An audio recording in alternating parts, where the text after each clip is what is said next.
Hello दोस्तों, स्वागत है आप सभी का आपके अपने यूट्यूब चैनल विश्वगुरु एकेडमी पर। तो दोस्तों, एनसीईआरटी शॉर्ट नोट्स की जो हमारी सीरीज़ है उसमें आज की इस वीडियो में हम लोग क्लास 8th की साइंस के एनसीईआरटी में सेकंड चैप्टर डिस्कस करेंगे। ठीक है, बहुत ही ज़्यादा इंपॉर्टेंट चैप्टर है।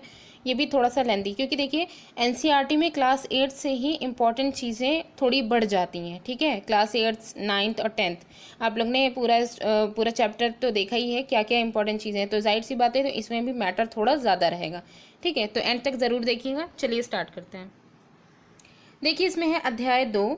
ये है सूक्ष्म जीव मित्र एवं शत्रु। जो सूक्ष्म जीव हैं वो कैसे मित्र और शत्रु हो सकते हैं। तो पहले हम सूक्ष्म जीवों के बारे में, जो माइक्रो ऑर्गेनिज्म है उनके बारे में जान लेते हैं। देखिए, इसमें वह जीव जिन्हें नग्न आंखों से नहीं देखा जा सकता, अर्थात सूक्ष्मदर्शी द्वारा ही देखा जा सकता है, सूक्ष्म जीव कहलाते हैं। जैसे हम लोग नॉर्मली नहीं देख सकते हैं और उन्हें एक स्पेसिफिक इंस्ट्रूमेंट के थ्रू ही देख सकते हैं, तो वही क्या कहलाते हैं, सूक्ष्म जीव कहलाते हैं। सूक्ष्म जीवों को 4 मुख्य वर्गों में बांटा गया है, जैसे जीवाणु, कवक, प्रोटोजोआ और कुछ शैवाल। यहाँ पे ये इसलिए बताया गया है कि ये सब जो हैं इन्हें हम जीवाणु हैं या कवक हैं, हमें बस ऐसे जैसे ब्रेड है, ठीक है, ब्रेड में ग्रीन ग्रीन जो है कुछ हरे रंग का मतलब जमा हुआ लगेगा कि उसमें फफूंद जम गई है। ठीक है, लेकिन हमें पता नहीं रहेगा कि वो उसका स्ट्रक्चर कैसा है कि मतलब क्या क्या इसकी बनावट है। वही अगर उसका हम शेप किसी सूक्ष्मदर्शी या माइक्रोस्कोप वगैरह से हम अगर देखते हैं तो हमें से क्लियर उसमें दिखाई देंगे, स्पोर्स उसके दिखाई देंगे, उसके जो है राइजोइड्स वगैरह, ये सारी चीज़ें हमको दिखाई देंगी। ठीक है, तो यही चीज़ें, ये सूक्ष्म जीव हैं जिन्हें हम सूक्ष्मदर्शी के द्वारा क्लियरली देख सकते हैं कैसे ये होते हैं। ठीक है, तो इसमें सबसे पहले हम देखेंगे विषाणु। और जैसे यहाँ पे हम लोग ने ये देख लिया कि जीवाणु, कवक, प्रोटोजोआ, कुछ शैवाल, ये तो सूक्ष्मदर्शी में है ही। तो ये जो विषाणु यानी वायरस है, ये भी काफ़ी इफेक्ट करते हैं। ये किस में आएंगे? विषाणु भी सूक्ष्म जीव ही होते हैं, परंतु वे अन्य सूक्ष्म जीवों से भिन्न होते हैं। वे केवल परपोषी में ही गुणन करते हैं। ठीक है, ये जो परपोषी हैं उन्हीं में ही गुणन करते हैं, अर्थात जीवाणु हो या पौधे एवं जंतु कोशिका में ये गुणन करते हैं। परपोषी का यहाँ पे मतलब सिंपल ये बताया गया, जैसे ये जीवाणु है, ठीक है, या यूँ कहें कि कवक है तो ये खाने की जो चीज़ें हैं उनमें फफूंद लग जा रही है। ठीक है, और प्रोटोजोआ वगैरह जो होते हैं वो मतलब जैसे पानी है, ठीक है, उसमें अमीबा या पैरामीशियम वगैरह ये सब देखने को मिलता है। कुछ शैवाल अलग अलग जगह पे जो है ये लगे रहते हैं। ठीक है, लेकिन जो वायरस है ये परपोषी जो दूसरों से अपना भोजन ग्रहण करते हैं उन्हीं में ही ये मोस्टली पाए जाएंगे। अब चाहे वो जीवाणु को इफेक्ट करने वाले हों या पौधों पर जो है पौधों की जो डिजीज़ वायरस के द्वारा हो रही है या जंतुओं में जो वायरस के द्वारा डिजीज़ होती हैं, तो उन सबको ये कॉज करते हैं। ठीक है, नेक्स्ट देखिए। अब यहाँ पे देखिए कुछ चीज़ें यहाँ पे दी गई हैं। ठीक है, देखिए अतिसार और मलेरिया ये प्रोटोजोआ द्वारा होते हैं। ठीक है, ये जो रोग हैं यहाँ पे अतिसार और मलेरिया का जो दिया गया है, ये प्रोटोजोन्स जो होते हैं उनके द्वारा ये रोग होते हैं। ठीक है, इसके बाद टाइफाइड और जो 6 रोग जिसे टीबी कहते हैं, ट्यूबरकुलोसिस, ये जीवाणुओं के द्वारा होता है। ठीक है, तो ये कुछ यहाँ पे रोग दिए गए हैं जो जीवाणुओं के द्वारा होते हैं और कुछ जो प्रोटोजोन्स के द्वारा होते हैं। अब प्रोटोजोन्स में आप यही देखेंगे जो पैरामीशियम वगैरह होता है या प्लाज्मोडियम वाइवेक्स वगैरह होता है, ये सारे प्रोटोजोन्स में आ जाएंगे। फिर आते हैं आप सूक्ष्म जो जीव हैं, माइक्रो ऑर्गेनिज्म, इनके बारे में थोड़ा सा डिस्कशन कर लेते हैं। सूक्ष्म जीव एक कोशिक होते हैं, एक कोशिकाएं एक सेल ही वाले होते हैं, जैसे जीवाणु, कुछ शैवाल, प्रोटोजोआ, बहुकोशिक। जैसे अब यहाँ पे ये कहा गया है कि जैसे सूक्ष्म जीव में कहा गया है, जैसे जीवाणु है वो भी जो बैक्टीरिया होते हैं वो एक ही सिंगल सेल के होते हैं। ठीक है, कुछ शैवाल भी जो होते हैं वो भी सिंगल सेल के होते हैं। प्रोटोजोन्स में जैसे पैरामीशियम वगैरह है या अमीबा है, ठीक है, वो भी सिंगल सेल के ही होते हैं। ठीक, और बहुकोशिक में जैसे कई शैवाल, बहुकोशिक में कई शैवाल जो है आपस में जुड़ करके पूरा एक झुंड बनाए हों, या फिर कवक जो है वो कवक, आपने देखा होगा कि कवक कभी भी एक सिंगल नहीं लगता है, वो पूरी जाल के फॉर्म में लगता है। ठीक है, तो ये सारी चीज़ें हैं, बहुकोशिक और एक कोशिक दोनों के फॉर्म में होते हैं। इसके अलावा है यह बर्फीली शीत से उष्ण स्रोतों तक तथा मरुस्थल एवं दलदल में भी पाए जाते हैं। अब ये जो माइक्रो ऑर्गेनिज्म है ये लगभग सभी जितने भी हार्श जगह भी हैं, नॉर्मल जगह तो होते ही हैं, और इससे ज़्यादा जो हार्श जगह है, जो ऐसा क्लाइमेट जहाँ पे कोई जीवित नहीं रह सकता, वहाँ पे भी ये जीवित पाए गए हैं। यहाँ तक कि ये भी कहा गया है कि जो वॉल्केनो होता है उसकी जो इरेप्शन वाला जो पॉइंट होता है वहाँ पे भी जो है बैक्टीरिया वगैरह जो है उनका मतलब उनकी प्रेजेंस पाई गई है। तो ये मनुष्य सहित सभी जंतुओं के शरीर के अंदर भी पाए जाते हैं।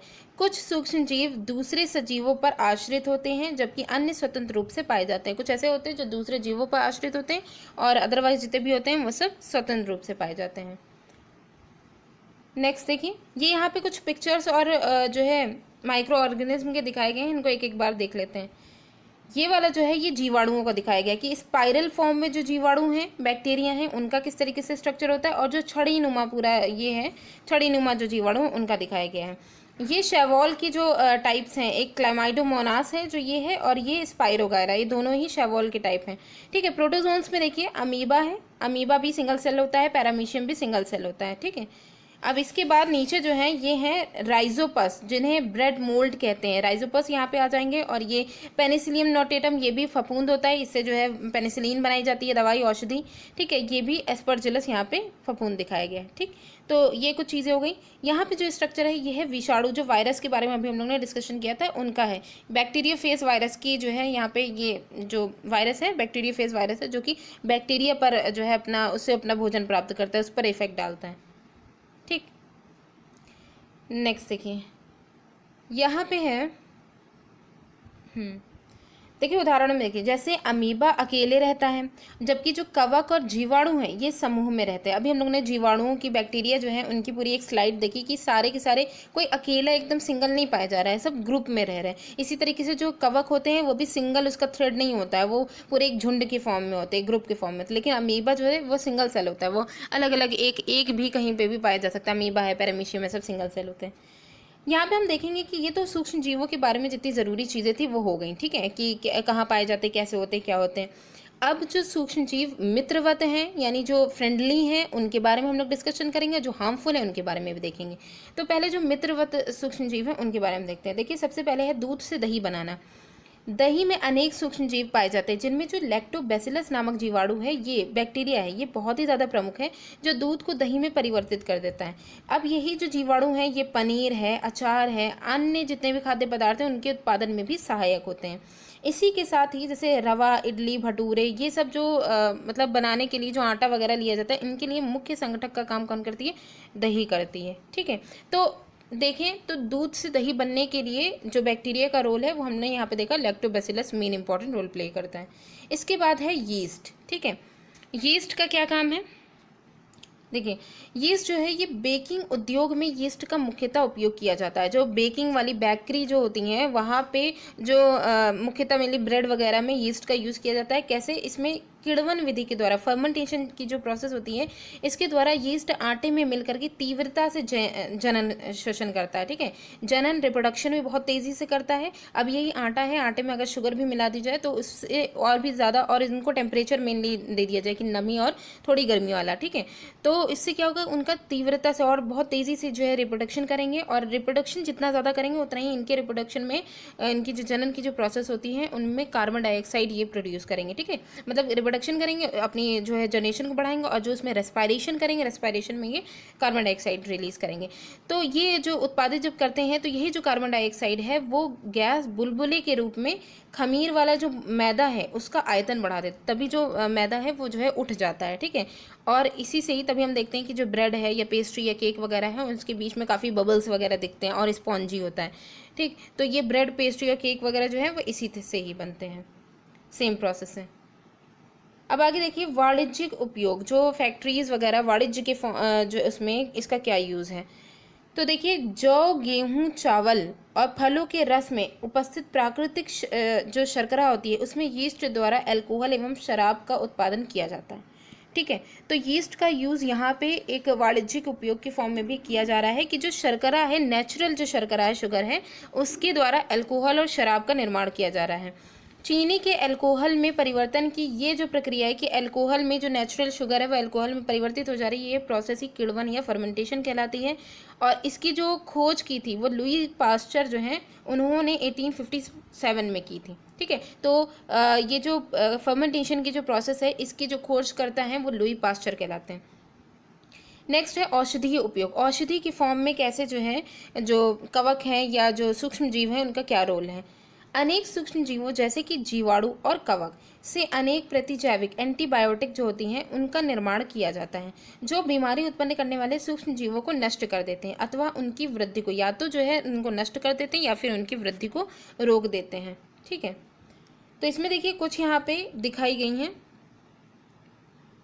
हाँ, अब देखिए यहाँ पे कुछ जो है एंटीबायोटिक्स हैं, उनके नाम है स्ट्रेप्टोमाइसिन है, टेट्रासाइक्लिन है, एरिथ्रोमाइसिन है। ठीक है, आदि ये सामान्य रूप से उपयोग की जाने वाली प्रतिजैविक है, एंटीबायोटिक है। इसके अलावा सन 1929 में अलेक्जेंडर फ्लेमिंग ने जीवाणु रोगों से बचाव के लिए एक प्रयोग द्वारा पेनिसिलियम नोटेटम नामक फफूंद, ये पेनिसिलियम नोटेटम जो है ये एक फफूंद है, फफूंद से पेनिसिलिन यानी एंटीबायोटिक का निर्माण किया। अलेक्जेंडर फ्लेमिंग ने क्या किया कि ये अपना जो है मतलब परीक्षण ही कर रहे थे, एक्सपेरिमेंट कर रहे थे। एक्सपेरिमेंट के ही दौरान में इन्होंने देखा कि जो उनकी स्लाइड वगैरह थी वहाँ पे कुछ ग्रीन कलर की जो है मतलब वही जैसे फफूंद जब लग जाता है तो ग्रीन या ब्लैक जैसा स्ट्रक्चर देता है, तो इस तरीके का जो है वहाँ पे कुछ मतलब उनको कुछ प्राप्ति हुई, उनको दिखा कि ग्रीन कलर का कुछ ऐसी चीज़ वहाँ पे है जिसकी उपस्थिति की वजह से ये जो बैक्टीरिया हैं वो आगे मतलब इनकी जनरेशन जो इनका रिप्रोडक्शन है वो एकदम रुक गया है। ठीक है, आगे वो बढ़ ही नहीं पा रहे। तो फिर उसके बाद आगे इन्होंने जब एक्सपेरिमेंट किया तो और ज़्यादा इसकी जब रिसर्च की तब इनको ये लगा कि ये जो इस तरीके का जो फफूंद है ये हमें बैक्टीरिया से बचाने के लिए एक मेडिसिन की तरह यूज़ कर सकते हैं इसे। ठीक है, तो वही है पेनिसिलियम नोटेटम नामक फफूंद की फिर उन्होंने टेस्टिंग वगैरह की, तो इसी से ही पेनिसिलिन जो एंटीबायोटिक है इसका यूज़ किया गया। अब जैसे पशु आहार या कुक्कुट आहार जो है उसमें भी प्रतिजैविक जो एंटीबायोटिक है उनका प्रयोग करके पशुओं में जो सूक्ष्म जीवों के द्वारा संचरण होता है, जो संक्रमण जो भी हो रहा होता है उनको रोकना और कुछ पौधों में रोग नियंत्रण करना भी इनके द्वारा किया जाता है। तो पहले ही उनके आहार में ही एंटीबायोटिक को मिला दिया जाता है। अब यहाँ पे नोट दिया गया है, इसमें क्या है, ये जो नोट है इसमें है कि जो प्रतिजैविक है जो एंटीबायोटिक है उसको ज़रूरत पड़ने पर ही लेना चाहिए, मतलब हमेशा से नहीं लेना चाहिए, ज़रूरत पड़ने पर ही लेना चाहिए। अनावश्यक रूप से ली गई जो प्रतिजैविक है वो शरीर में उपस्थित उपयोगी जो जीवाणु हैं उन्हें भी नष्ट कर देती है। अब जैसे सर्दी जुकाम या फ्लू जो है ये प्रतिजैविक प्रभाव, इनमें जो है प्रतिजैविक जो है वो प्रभावशाली नहीं होगी, क्योंकि ये एक ऐसी डिजीज़ है विषाणु के द्वारा, वायरल डिजीज़ है। ठीक है, विषाणु के द्वारा होने वाली डिजीज़ है। तो अब क्या है कि अगर हम लोग को अक्सर करके जब सर्दी जुकाम वगैरह हो जाता है तो हम लोग एंटीबायोटिक ले लेते हैं। एंटीबायोटिक लेते हैं तो इससे हमारा जो बेनिफिट होना है कि जिस वजह से हम ले रहे हैं उसमें तो कोई काम करेगा नहीं, क्योंकि वो वायरल डिजीज़ है, बल्कि जो हमारे बॉडी में जो अच्छे बैक्टीरिया हैं उनको भी वो नष्ट कर देगी, क्योंकि इसको कोई ना कोई तो चाहिए ही होगा। ठीक है, तो इस वजह से जो मतलब जब इसकी ज़रूरत ना हो तो इसको नहीं लेना चाहिए।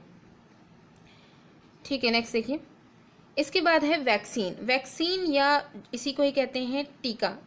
ये इस समय तो बहुत ज़्यादा जो है चला है, क्योंकि कोविड का ही जो है टाइम चल रहा है। तो ये होता क्या है, तो वैक्सीनेशन देखिए इसमें क्या है, जब रोग कारक सूक्ष्म जीव हमारे शरीर में प्रवेश करते तो उनसे लड़ने के लिए हमारे शरीर प्रतिरक्षी उत्पन्न करता है। एंटीबॉडीज़ जो होती हैं वो हमारी बॉडी का जो इम्यूनिटी सिस्टम है उसको बनाने का काम करती है, प्रतिरक्षा का काम करती हैं। ठीक है, तो जो सूक्ष्म जीव जो हमें हार्म पहुँचाने वाला है वो प्रतिरक्षी उत्पन्न करता है। अतः यदि मृत अथवा निष्क्रिय सूक्ष्म जीव, जो हार्मफुल सूक्ष्म जीव है वो मृत है या फिर निष्क्रिय है, उसको अगर हम स्वस्थ व्यक्ति के शरीर में प्रविष्ट कराएं तो शरीर की कोशिकाएं उसी के अनुसार लड़ने के लिए प्रतिरक्षी उत्पन्न करके रोग कारक को नष्ट कर देती हैं। ठीक है, इसी प्रकार टीका वैक्सीन कार्य करता है। तो अभी आप लोगों ने देखा होगा कि जो कोविड का टीका चल रहा है इंडिया में, जो कोविड का चल रहा है कोविशील्ड वगैरह, ये क्या है, ये कोई जो है वो नहीं है कि मतलब बाहर से आ रहे हैं तो उनसे फाइट करने के लिए, नहीं, हमारी बॉडी की ही जो है इम्यूनिटी है उसको बढ़ाने के लिए, कि जब बाहर से वैक्सीन के थ्रू हमारी बॉडी में जो ये जो वायरस है, ठीक है, उसी का ही मतलब डिस्ट्रॉय किया हुआ, रियल वायरस का डिस्ट्रॉय किया हुआ या निष्क्रिय किया हुआ वायरस को ही हमारी बॉडी में डाला जा रहा है, और हमारी बॉडी उसको जो है उसकी अगेंस्ट अपनी एंटीबॉडीज़ जो हैं उनको, एंटीबॉडी को वो बना रही हैं। ठीक है, मतलब इम्यूनिटी हमारी बॉडी खुद प्रोड्यूस कर रही है। तो ये वैक्सीनेशन का मेन काम यहाँ पे यही है। तो वही चीज़ यहाँ बताया गया है कि जो वैक्सीन या टीका जो है वो इसी प्रकार से काम करता है। तो इसे पहले से ही जो है बॉडी को तैयार करने के लिए इसको मतलब लगाया जाता है। अब जैसे है हैज़ा या क्षय रोग, वही टीबी और चेचक और हेपेटाइटिस जैसी जो बीमारियां हैं, इनके लिए वैक्सीन द्वारा ही इनको रोका जाता है। तो शुरू में ही इनकी जो डोज वगैरह होती है, इनके होने से पहले ही इनको लगवाने से, जब हम वैक्सीनेशन एक बार कर लेते हैं हमारी बॉडी में इम्यूनिटी बन जाती है, तो ये जो है हमेशा बनी रहती है, जब तक कि उसका कोई जो नई डिजीज़ है, अगर उसका कोई नया स्ट्रेन नहीं आता है, वही स्ट्रेन अगर रहता है तब तक कि वो इम्यूनिटी हमारी बनी रहेगी। ठीक है, तो अब यहाँ पे देखिए एडवर्ड जेनर, जिन्होंने 1798 में चेचक के टीके की खोज की थी। ठीक है, एडवर्ड जेनर ने चेचक के टीके की खोज की थी। इसके बाद है पोलियो ड्रॉप। हालांकि हम लोग देखते हैं कि वैक्सीनेशन हमेशा इंजेक्ट की जाती है। ठीक है, वैक्सीन को इंजेक्ट किया जाता है, तो ये कहा जाता है कि पोलियो कैसे वैक्सीन हो सकती है, लेकिन पोलियो को ड्रॉप के थ्रू जो है, मतलब ड्रॉप के थ्रू दिया जाता है ये मेडिसिन। ठीक है, तो ये भी एक तरीके का वैक्सीन ही है। ठीक, तो पोलियो ड्रॉप बच्चों को जो दिया जाता है, ये वास्तव में एक टीका ही है। ठीक है, आगे देखिए। इसके बाद है मिट्टी की उर्वरता में वृद्धि। अब जो फर्टिलिटी है, मिट्टी में जो फर्टिलिटी है, इसको बढ़ाने के लिए किस तरीके से सूक्ष्म जीवों का रोल है उसे देख लेते हैं। मिट्टी की उर्वरता में वृद्धि, कुछ जीवाणु एवं नीले हरे शैवाल जो ब्लू ग्रीन एल्गी हैं, ये वायुमंडलीय नाइट्रोजन का स्थिरीकरण करते हैं, उसका फिक्सेशन करते हैं। फिक्सेशन करके मृदा में नाइट्रोजन का संवर्धन करते हैं। अब उनका फिक्सेशन करने के बाद नाइट्रोजन की यौगिक में कन्वर्ट कर देते हैं, उसके बाद मृदा में उनको जो है रिलीज करते हैं। फिर उसके बाद और जो है अब जो मिट्टी है उसकी तो फर्टिलिटी बढ़ गई। ठीक है, उसकी उर्वरता बढ़ गई, अब पौधों के द्वारा उसे यूज़ कर लिया जाता है। ठीक, इसके बाद है पर्यावरण का शुद्धिकरण। पर्यावरण के शुद्धिकरण में बहुत इंपॉर्टेंट रोल है सूक्ष्म जीवों का।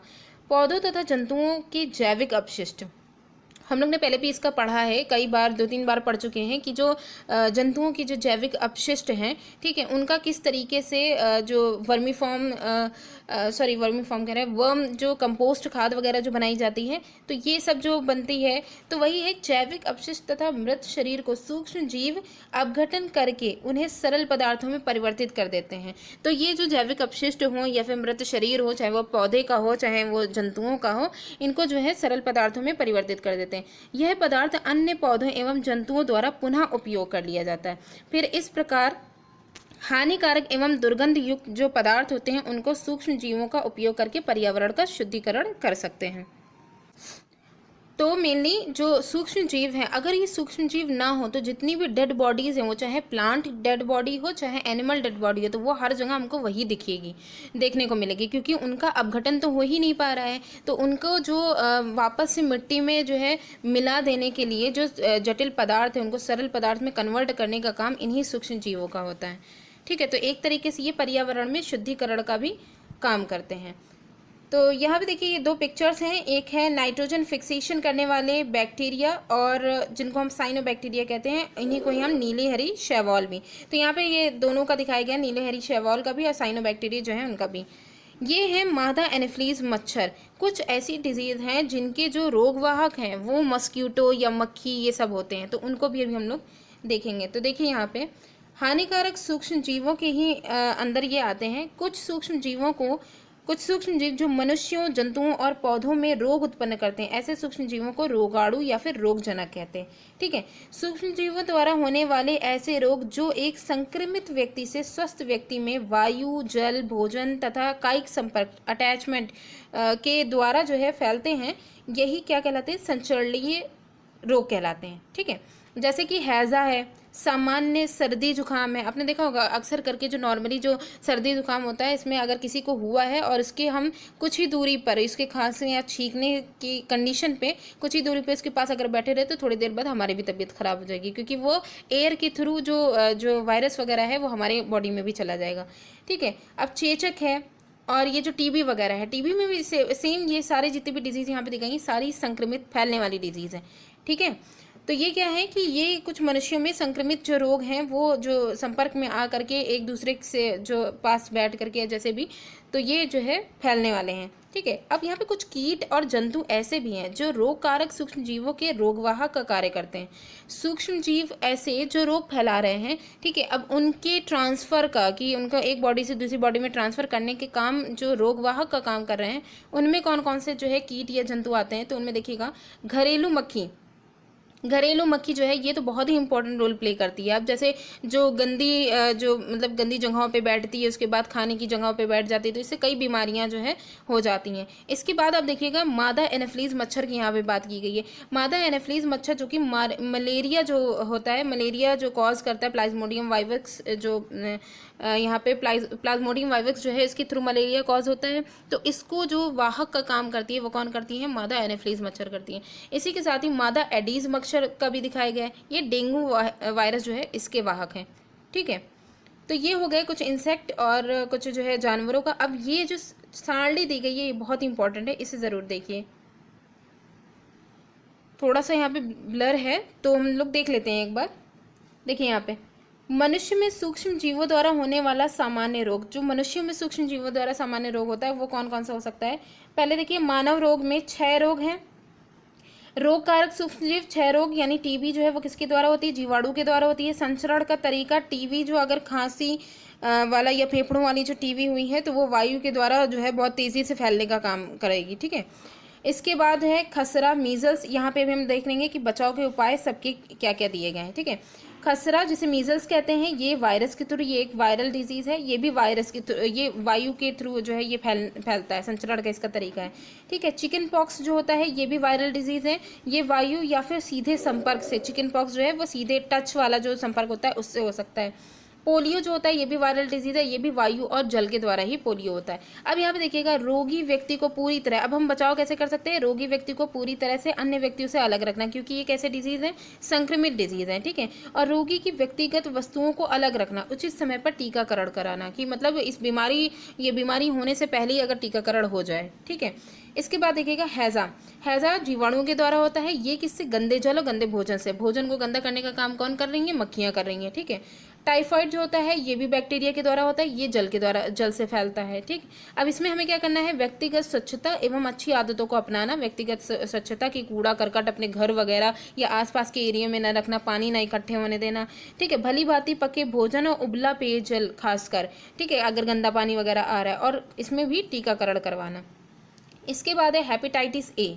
हेपेटाइटिस ए जो है ये वायरस के थ्रू होता है डिजीज, ठीक है। ये जल के मतलब इसके संचरण का जो वो माध्यम है वो जल है। उबलते हुए, इसमें हमें क्या करना है? उबले हुए पेयजल का प्रयोग और टीकाकरण कराना है हेपेटाइटिस ए के लिए। इसके बाद लास्ट में आता है मलेरिया। मलेरिया जो कि प्रोटोजोआ है, ठीक है, प्लाज्मोडियम वायरस, इसके द्वारा मलेरिया होता है। ये इसके वाहक कौन है? संचरण मच्छर, वही मादा जो एनाफ्लीज मच्छर है उसके द्वारा होगा। इसमें हमें क्या करना है? इसके बचाव के लिए मच्छरदानी का पहले तो प्रयोग करें, उसके बाद मच्छर भगाने वाले जो रसायन हैं, कोयल वगैरह जो भी है, मॉर्टिन कोयल, इनका यूज करें।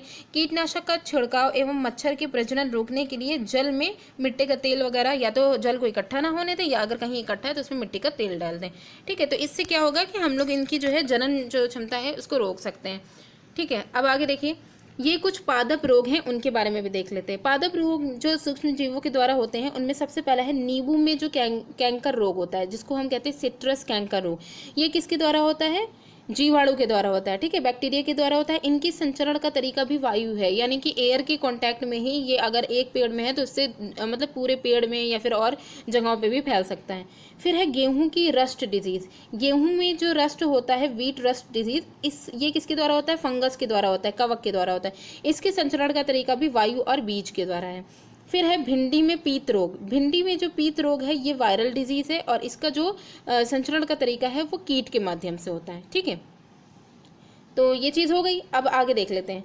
अब इसमें दिखाया गया है, नेक्स्ट है रॉबर्ट कोच। देखिए इस चैप्टर में सबसे इंपॉर्टेंट तो यहाँ पे जो साइंटिस्ट दिए गए हैं उन्होंने कब किस चीज़ की खोज की है, ये एग्जाम्स में बहुत आता है, और खासकर जो इसकी डिजीज़ जो दी गई है ये भी बहुत इंपॉर्टेंट है। तो ओवरऑल देखें तो ये सबसे इंपॉर्टेंट चैप्टर है, ठीक है। तो यहाँ पे रॉबर्ट कोच के बारे में बताया गया है। इन्होंने 1876 में बैसिलस एंथ्रेसिस नामक एक जीवाणु की खोज की थी, जिससे एंथ्रेक्स रोग का, ये मतलब कि जो जीवाणु था वो एंथ्रेक्स रोग का कारक था।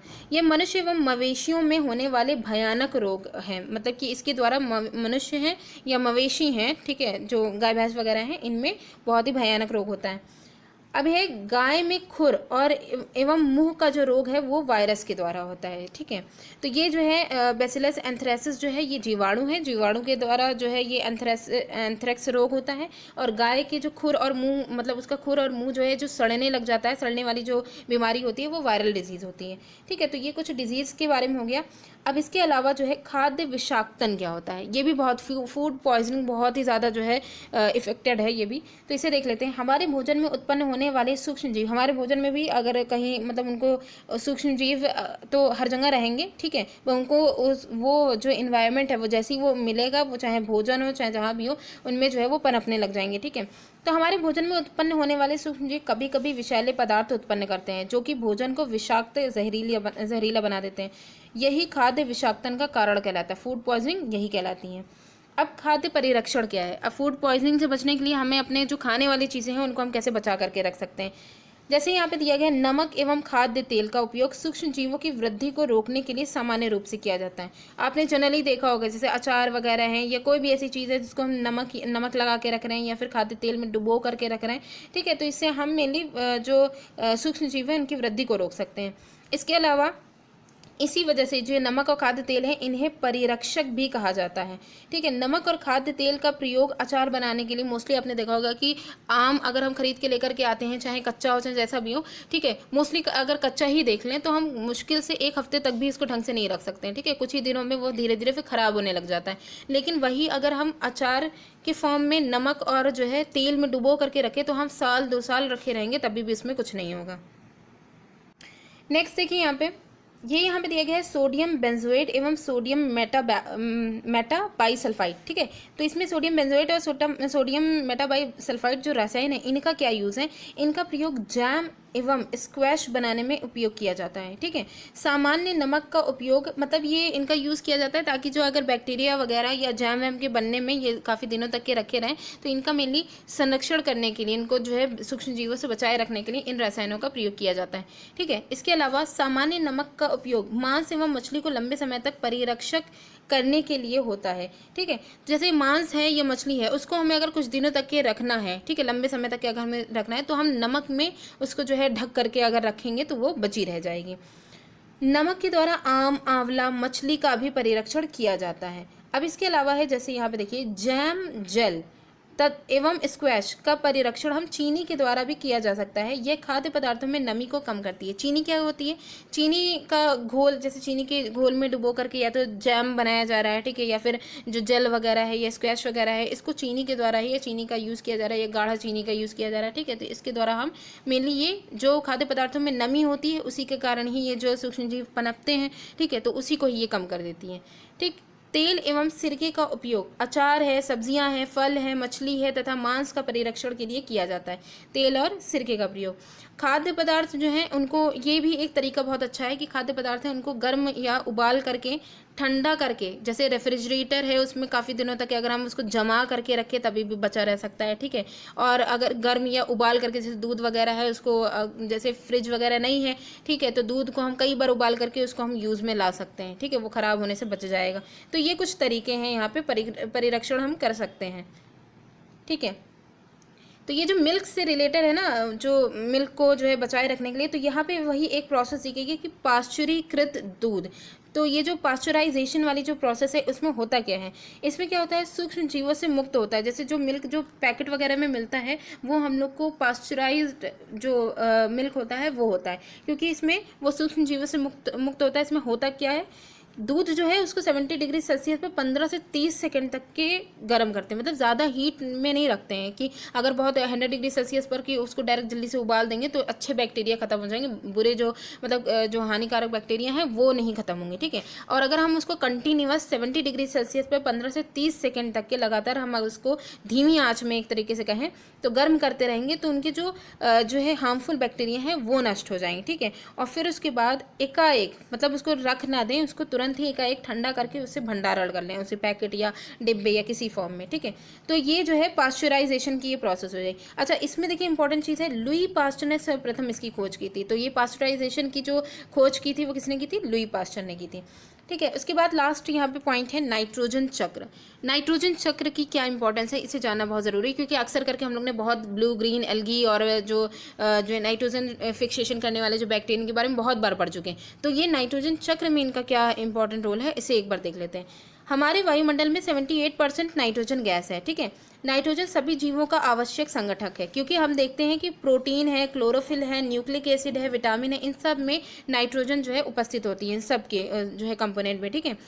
पौधे एवं जंतु वायुमंडलीय नाइट्रोजन का उपयोग सीधे नहीं कर सकते हैं, चाहे वो पौधे हों चाहे वो जंतु हों, वो डायरेक्ट नहीं ले सकते हैं। अतः मिट्टी में उपस्थित जो जीवाणु और नीले हरे शैवाल हैं वो वायुमंडलीय नाइट्रोजन का स्थिरीकरण करके नाइट्रोजन यौगिक में परिवर्तित कर देते हैं, ठीक है। अब ये जो जीवाणु हैं और जो नीले हरे शैवाल हैं ये क्या करते हैं, वायुमंडलीय नाइट्रोजन का फिक्सेशन करते हैं, उसके बाद उनको उनके यौगिकों में परिवर्तित कर देते हैं। फिर ये जो यौगिक होते हैं इस प्रकार जो बने नाइट्रोजन के यौगिक हैं वो मिट्टी में मिल जाते हैं और फिर उसके बाद पौधों द्वारा उनको अवशोषित कर लिया जाता है। और इसमें एक और चीज़ भी होती है कि पौधों द्वारा उनको अवशोषित कर लिया गया, अब उसके द्वारा जो पौधे जिस भी चीज़ का वो मतलब कि प्रोडक्ट की फॉर्म में जो भी उत्पाद बना रहे हैं तो उसमें नाइट्रोजन के मॉलिक्यूल्स तो रहेंगे ही, जाहिर सी बात है। ठीक है, इसके बाद क्या होगा कि अगर जैसे मनुष्य जो है वो मनुष्य की मृत्यु हो जाती है या फिर किसी जानवर की हो जाती है या फिर किसी पौधे वगैरह की हो जाती है, तो ये मरने के बाद जो उनके जटिल पदार्थ है उसमें भी तो नाइट्रोजन होगा, तो वो भी जो है वो सरल पदार्थों में कन्वर्ट होगा, फिर वापस से वो नाइट्रोजन का कुछ हिस्सा ही खाली जो है उसी में ही उपस्थित जो बैक्टीरिया उनके द्वारा वायुमंडल में वापस जाता है, अदरवाइज वापस से वो मिट्टी में चला जाता है। ठीक है, तो ये पूरा एक चक्र चलता रहता है। तो उसे हम लोग यहाँ पे एक बार देख लेते हैं किस तरीके से यहाँ पे चक्र चलता है। तो ये देखिए यहाँ पे दिखाया गया है वायुमंडल की ये नाइट्रोजन है। ठीक है, वायुमंडल की नाइट्रोजन को कितनी तरीके से यूज़ किया जा रहा है। पहले तो तड़ित द्वारा जो बिजली कड़कती है उसके द्वारा नाइट्रोजन का फिक्सेशन होता है, ये पहली प्रोसेस हो गई। दूसरा, वायुमंडलीय नाइट्रोजन का जीवाणु और जो नीले ब्लू ग्रीन एल्गी है उनके द्वारा फिक्सेशन हो रहा है, ये दूसरी प्रोसेस हो गई। ठीक, तो मतलब ये दो कई तरीके से होता है ना नाइट्रोजन फिक्सेशन। तो ये जो ब्लू ग्रीन एल्गी हैं ये क्या करेंगे, ये जीवाणु द्वारा स्थिर नाइट्रोजन को नाइट्रोजन यौगिक में परिवर्तित कर देंगे। फिर ये जो यौगिक हैं ये मिट्टी में उपस्थित नाइट्रोजन के जो यौगिक है मिट्टी में चले जाएंगे। अब यहाँ से जीवाणु द्वारा नाइट्रोजन गैसीय ये अलग की प्रोसेस है, इसको पढ़ने से पहले हम पौधों का यूज़ कर लेते हैं। तो देखिएगा, ब्लू ग्रीन एल्गी जो नाइट्रोजन फिक्सेशन कर रहे हैं, ठीक है, वो यौगिक में कन्वर्ट कर देंगे, मिट्टी में चला जाएगा। यहाँ पे तड़ित के द्वारा भी नाइट्रोजन फिक्सेशन हुआ और वो कहाँ चला गया, मिट्टी में चला गया उसके यौगिक के फॉर्म में। अब ये जो मिट्टी में उपस्थित नाइट्रोजन है उसको पौधों के द्वारा अवशोषण कर लिया जाएगा। फिर ये पौधे जो है वो जो भी अपना खाद्य बनाएंगे उनमें नाइट्रोजन उपस्थित ही होगी, और वो जो खाद्य जब जंतुओं द्वारा खाना जो है खाया जाएगा तो जंतु में चली जाएगी नाइट्रोजन के यौगिक जो है वो जंतुओं में चले जाएंगे। अब ये जो जंतु हैं वो या तो उत्सर्जन करें या फिर उनकी मृत्यु हो जाए। तो ये उत्सर्जन या मृत्यु अगर हो जाती है तो फिर ये वापस से यहाँ पे उत्सर्जन करते हैं, तभी भी नाइट्रोजन आपने देखा है कि जो यूरिया वगैरह जो होता है उसमें नाइट्रोजन के कंपोनेंट होता है। ठीक है, तो ये वापस से फिर जो है मिट्टी में जब ये मिलेगा तो ये जो नाइट्रोजन के जो यौगिक हैं वो वापस मिट्टी में चले जाएंगे। फिर ये पूरा चक्र साइकिल चलती रहेगी। यहाँ वाला जो ये प्रोसेस दिखाई है वो ये दिखाई गई है नाइट्रोजन जो मिट्टी में जो नाइट्रोजन के यौगिक बन रहे हैं, ठीक है, फिक्सेशन के द्वारा। यहाँ पे ही मिट्टी में ही कुछ ऐसे बैक्टीरिया होते हैं जो जीवाणु नाइट्रोजन यौगिकों का गैसीय नाइट्रोजन में परिवर्तन करते हैं। बहुत ज़्यादा नहीं होता है लेकिन थोड़ा होता है, लेकिन कुछ यहाँ पे जीवाणु जो है उपस्थित होते हैं जो नाइट्रोजन को वापस से गैसीय नाइट्रोजन में कन्वर्ट कर दे। इस तरीके से पूरी वायुमंडल में नाइट्रोजन की जो मात्रा है वो स्थिर बनी रहती है। ठीक है, तो ये था बहुत ही ज़्यादा इंपॉर्टेंट चैप्टर था। ठीक है, और एग्जाम की दृष्टि से बहुत ज़्यादा इंपॉर्टेंट है, तो एंड तक इसे ज़रूर देखिएगा, कोशिश करिएगा इसे शेयर करने की। तो नेक्स्ट वीडियो में हम लोग नेक्स्ट चैप्टर डिस्कस करेंगे। ठीक है, थैंक्स फॉर वॉचिंग।